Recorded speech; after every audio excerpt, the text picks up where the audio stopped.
Assalamualaikum teman-teman. Perkenalkan, nama aku Faudila Azhari, kelas 12 IPA dari SMA Dar-en-Nisa Islamic School. Nah, seperti yang sudah teman-teman baca di panel dan di judul, kali ini aku akan mereview beberapa produk hasil bioteknologi konvensional yang ada di pasaran. Nah, sebelum kita lanjut, aku akan ngasih tahu teman-teman sebenarnya apa sih tujuan dari video ini.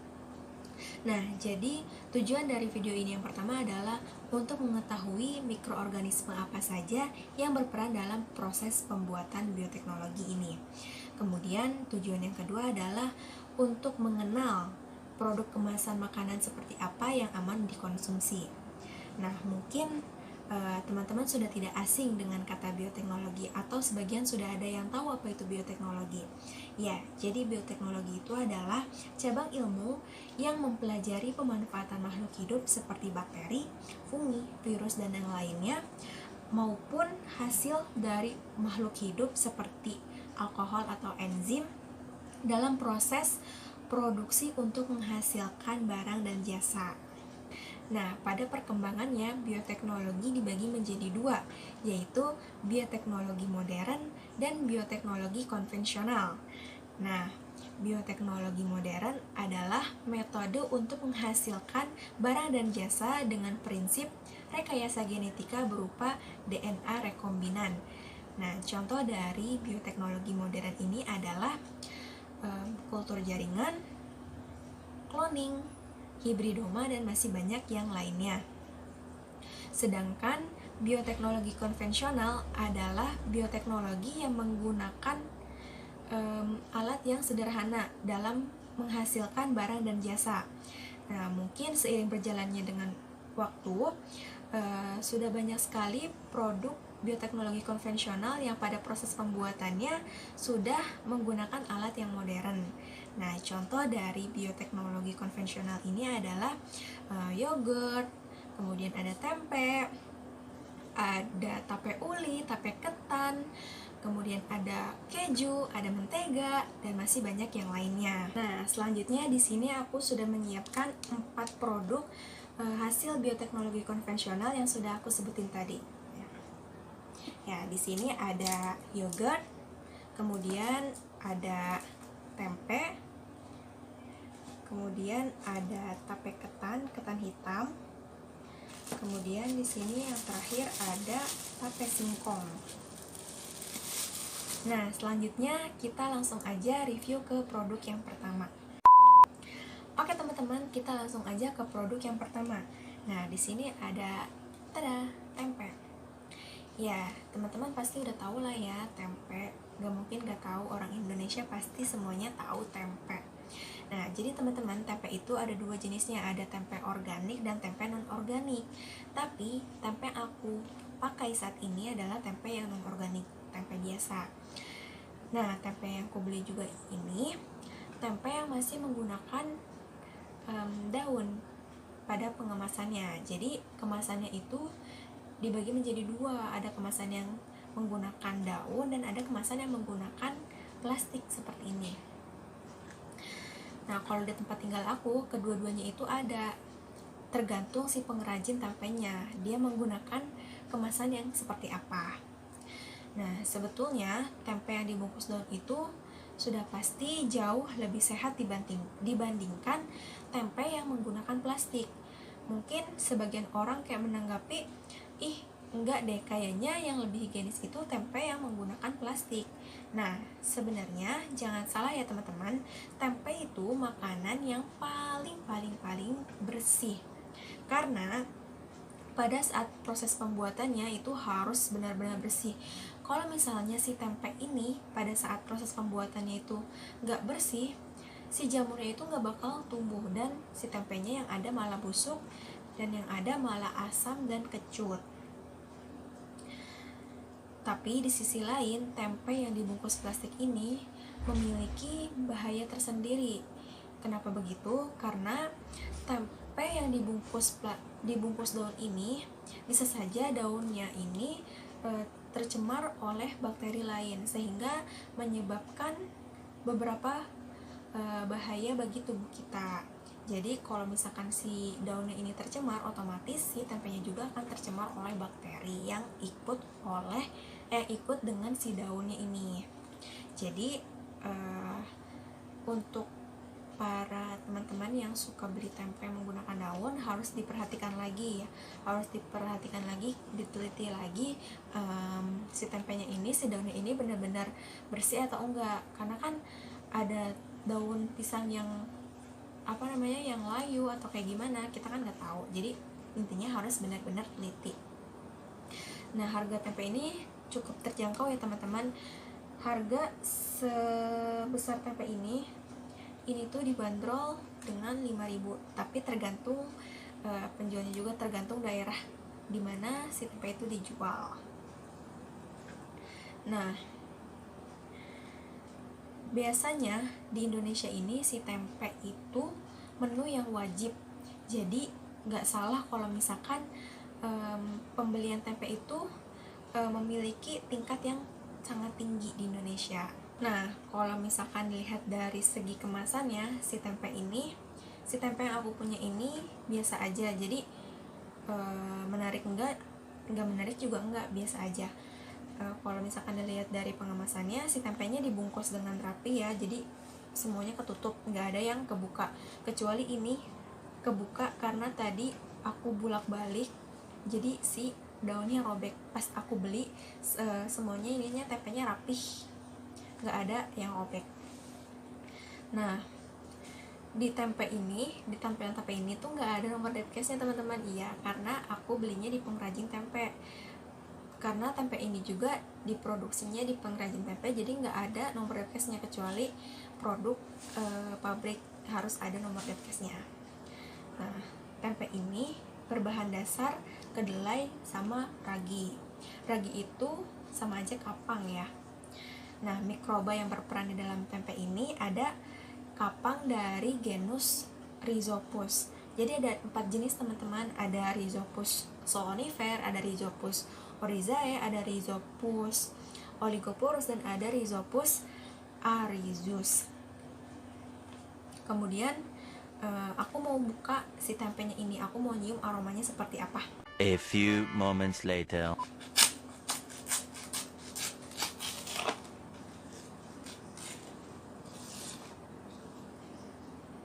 Kalau dicium aromanya, wanginya tuh aromanya khas gitu ya, kayak langu gitu, ya pokoknya wangi khas tempe lah ya. Terus aku mau cobain sedikit aja ya.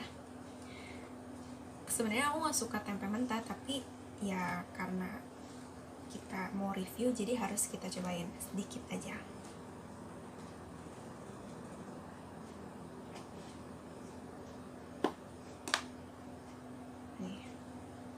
Bismillahirrahmanirrahim.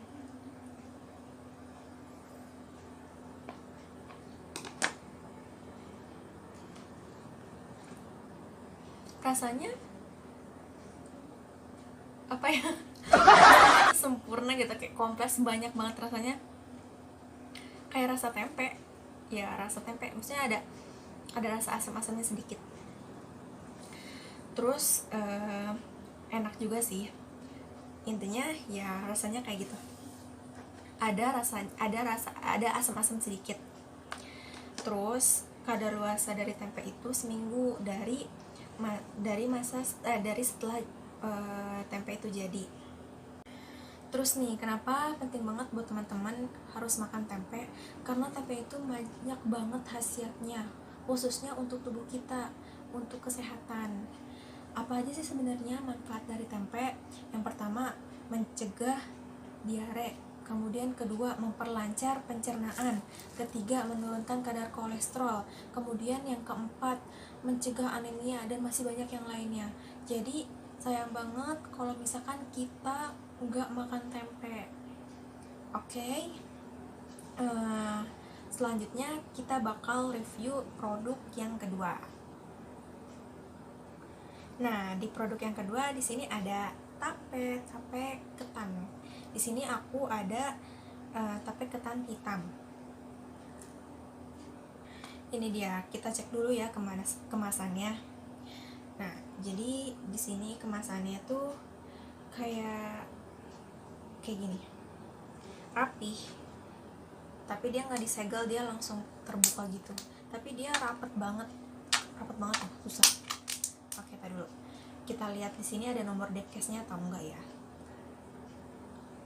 Ternyata nggak ada teman-teman, nggak ada nomor depcase-nya. Terus juga di sini juga nggak tercantum berapa lama kadaluarsa dari si tape ketan ini. Dan juga di sini tidak dicantumkan apa saja kandungan atau bahan yang ada di tape ketan ini. Nah, tapi berdasarkan literatur yang aku baca, jadi si tape ketan ini berbahan dasar ketan hitam dan ragi. Jadi pada proses pembuatannya, si ketan hitam ini dicuci sampai bersih berkali-kali. Setelah dicuci, nah si ketan ini dikukus 2 kali pengukusan. Kemudian setelah dikukus, didiamkan sampai menjadi suhu ruangan. Nah, setelah menjadi suhu ruangan, kemudian si ketan itu tadi yang sudah dikukus dicampur menggunakan ragi. Kemudian setelah dicampur dengan ragi, kemudian difermentasi dan ditutup rapat. Nah, dalam proses fermentasinya tadi, pada pembuatan tape ketan ini membutuhkan bantuan mikroorganisme, teman-teman. Nah, jadi ada 3 mikroorganisme dalam pembuatan tape ketan ini. Yang pertama ada Saccharomyces cerevisiae, yang kedua ada Rhizopus oryzae, dan yang ketiga Domyscopis fibuligeria. Oke, langsung aja. Di sini aku mau buka si tape ketannya ini. Aku mau rasain gimana rasanya dan aku mau nyium aromanya kayak gimana. Nah, di sini aku udah buka ya. Aku mau cium aromanya seperti apa. Kalau dicium aromanya tuh kayak asem-asem gimana gitu. Oke, langsung aja aku mau cobain gimana rasa dari si tape ketan ini.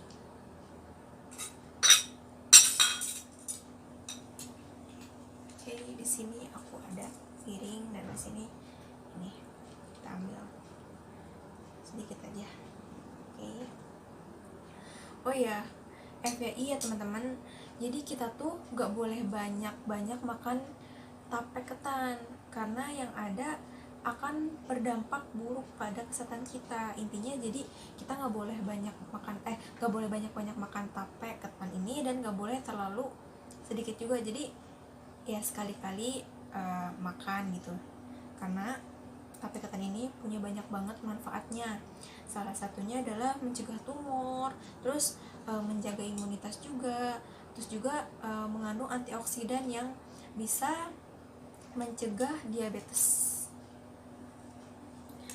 Nah, di sini aku mau rasain dulu ya. Bismillahirrahmanirrahim.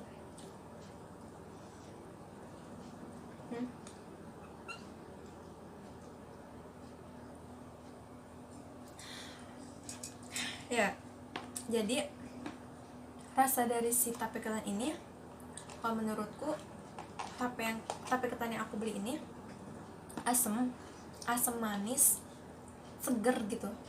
Rasanya ya campur-campur kayak gitu. Intinya ada rasa asamnya, ada rasa manisnya, tapi asamnya itu asam ke seger gitu. Terus masa kadaluarsa dari si tape ketan ini cuma bisa bertahan selama 2-3 hari. Kalau misalkan kita taruhnya di suhu ruangan. Kalau misalkan kita taruh di lemari pendingin, si tape ketan ini bisa bertahan selama 1-2 minggu. Ya, intinya kalau dia sudah berair dan rasanya sudah pahit, itu sudah tidak boleh dikonsumsi lagi, karena itu sudah bukan menjadi tape ketan lagi, tapi itu sudah menjadi sebuah alkohol. Jadi nggak boleh dikonsumsi. Oke, next, selanjutnya di sini ada produk yang ketiga.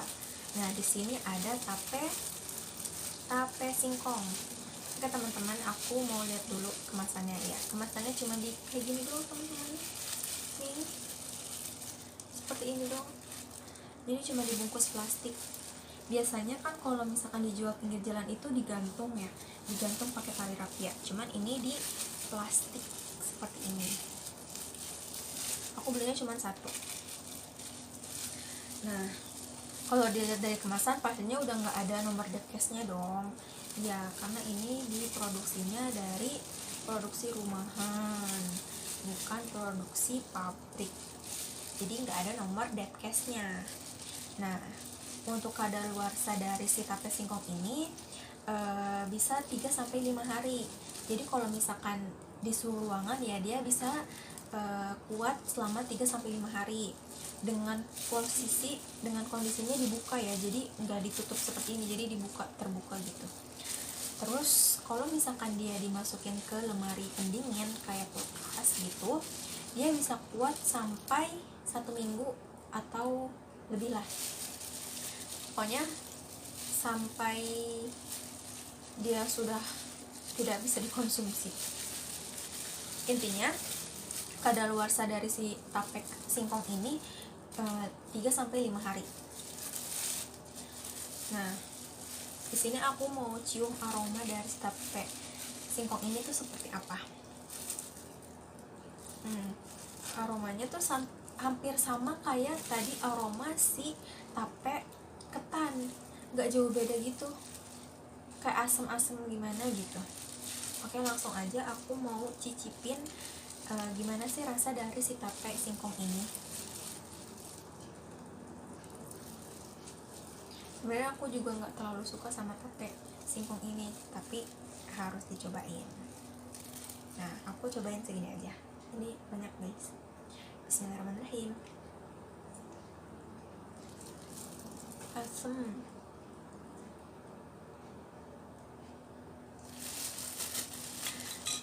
Ya, jadi rasa dari si tape singkong ini rasanya tuh asem, sama kayak si tape ketan.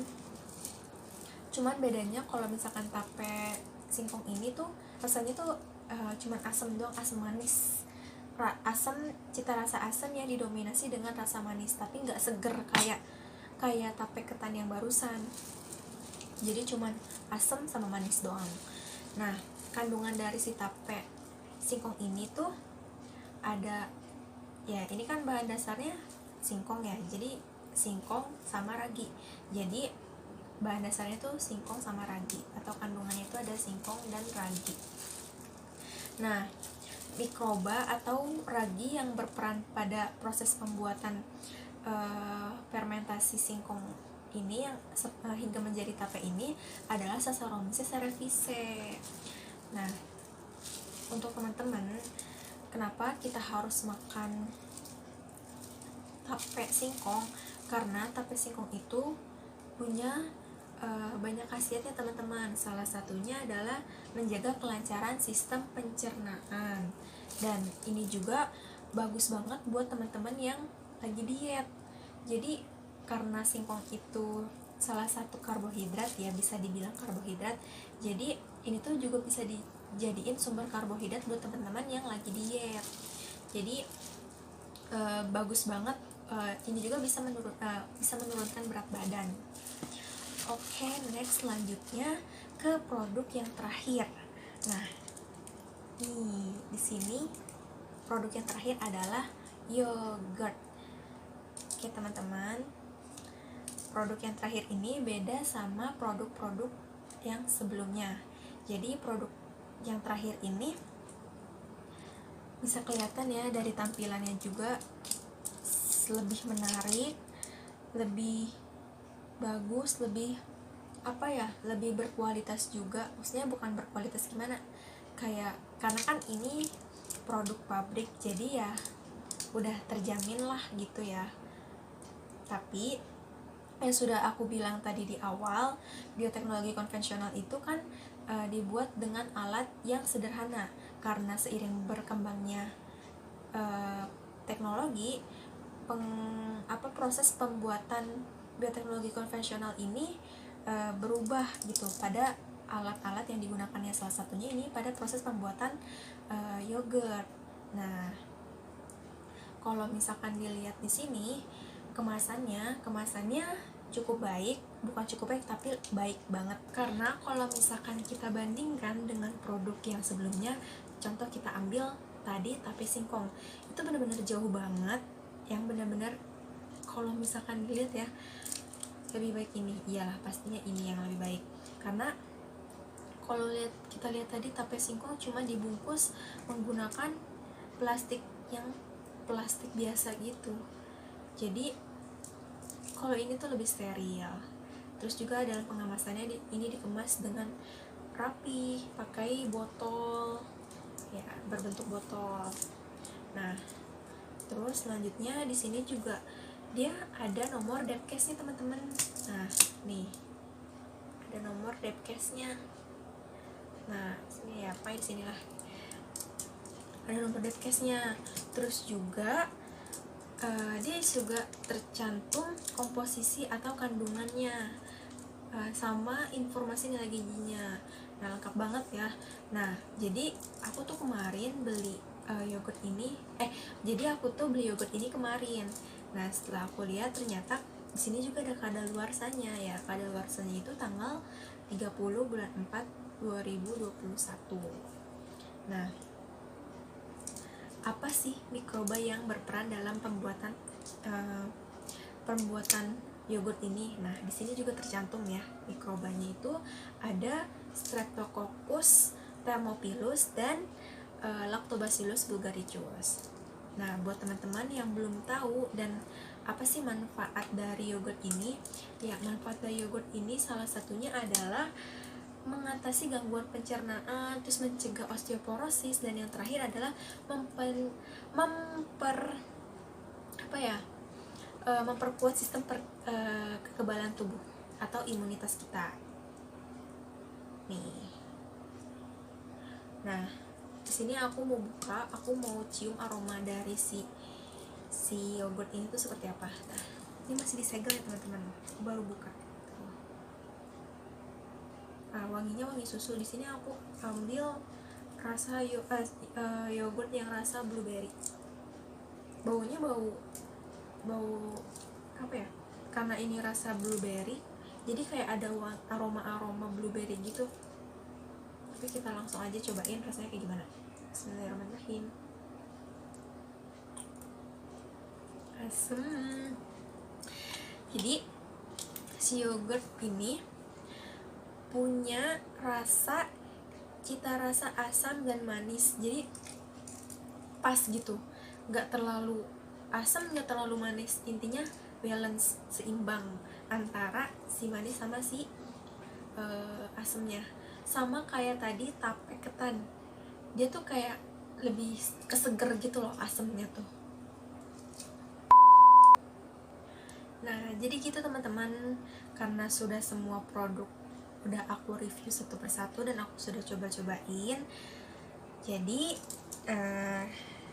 kita sudah sampai di penghujung video. Nah, sebelum aku tutup vlog ini, aku ingin ajak teman-teman semua untuk sama-sama mengkonsumsi makanan sehat dengan membeli produk-produk lokal. Salah satunya yaitu makanan-makanan tradisional hasil dari cabang ilmu bioteknologi.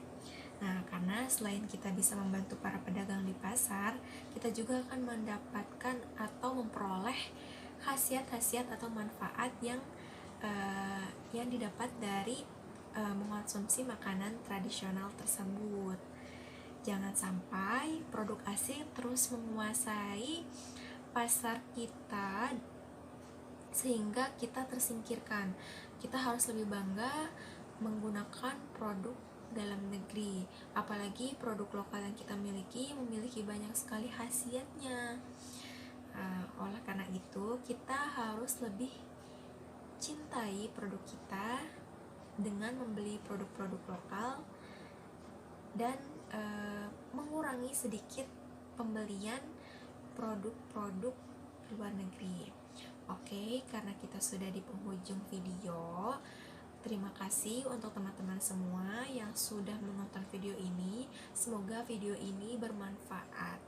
Stay safe, stay healthy, and stay happy untuk teman-teman semua. Aku pamit undur diri. Assalamualaikum. Bye bye.